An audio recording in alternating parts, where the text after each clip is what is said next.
The rebuilding of Skyline High School is a complex process. The district and the designers work in a framework that considers various design stages, construction options, and eventually testing the building systems before doors open for students. We are currently in the conceptual programming phase prior to the official architectural design work. During this phase, school administrators, teachers, district planners, and community members collaborate with contracted architects to ensure the new school addresses the academic needs of students now and in the decades to come.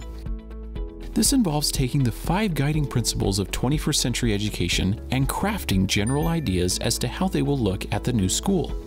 These principles are centered on flexibility. Flexibility of building design to ensure we don't limit future learning opportunities.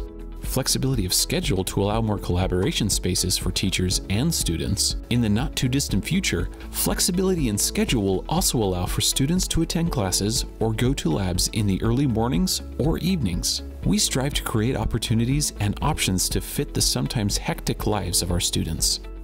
Flexibility of delivery of education, meaning the building allows teachers and students to work together beyond the typical classroom layout, and that new educational technologies and learning styles are incorporated into the design.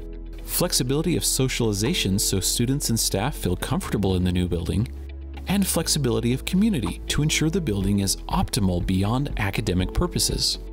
The main ideas discussed in this phase are all related to spatial relationships, which is a technical way of describing how rooms, open areas, and other spaces will fit together.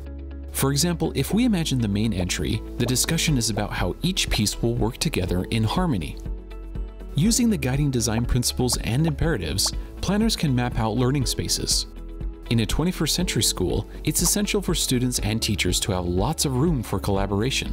So, in mapping out spaces for academics, we can get an idea of how that will play out in the new building, with classroom pods attached to a main collaboration area, plus easy access to labs. These areas are attached to faculty planning areas and makerspaces. One of the areas that I'm particularly excited about are areas that will be a lot more flexible and collaborative in nature, so that we have teachers and students that will be able to do things a little differently than they have in the past, and that everyone won't need to be in the same 40 chairs in the same spot, but that teachers can direct students to different areas where they can do different kinds of projects. We're excited about the possibilities, and we're looking forward to the new building and to being able to utilize these collaboration spaces, because collaboration obviously is one of the most important things we do to improve our practice here at Skyline High School.